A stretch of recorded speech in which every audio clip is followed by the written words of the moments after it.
తెలంగాణ జాగృతి మీ అందరికీ తెలుసు, బీసీల పక్షపాతిగా ఉన్నటువంటి సంస్థ, బీసీల కోసం గలమెత్తి పనిచేస్తున్నటువంటి సంస్థ.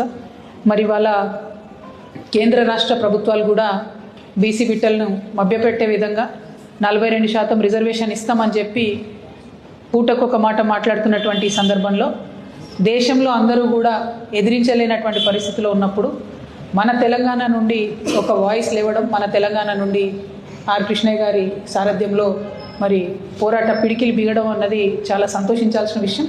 ఖచ్చితంగా రేపు చేపట్టేటటువంటి బంద్లో ఎక్కడికక్కడ తెలంగాణ వ్యాప్తంగా తెలంగాణ జాగృతి శ్రేణులందరం కూడా పాల్గొంటామని ఈ సందర్భంగా మేము తెలియజేస్తూ, మరి ఇది ప్రారంభమే, ఇంకా పెద్ద ఎత్తున పోరాటాలు కూడా బీసీల పక్షాన చేయాల్సినటువంటి అవసరం ఉంది. అల్టిమేట్గా కులగణన జరగాలి. పార్లమెంట్లో బీసీల రిజర్వేషన్ చట్టం పెట్టి రాజ్యాంగ సవరణ ద్వారా మాత్రమే మన హక్కులను కాపాడుకోబడుతుంది అని చెప్పి చాలా బలంగా జాగృతి నమ్ముతున్నది. దానికోసమే అల్టిమేట్ గోల్గా పోరాటం కూడా చేస్తాం.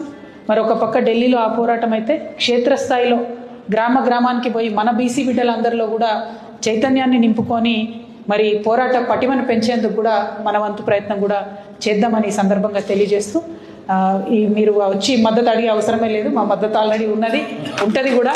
కానీ మీరు జాగృతి సంస్థ పట్ల చూపెట్టినటువంటి గౌరవానికి మనస్ఫూర్తిగా నమస్కారాలు తెలియజేస్తూ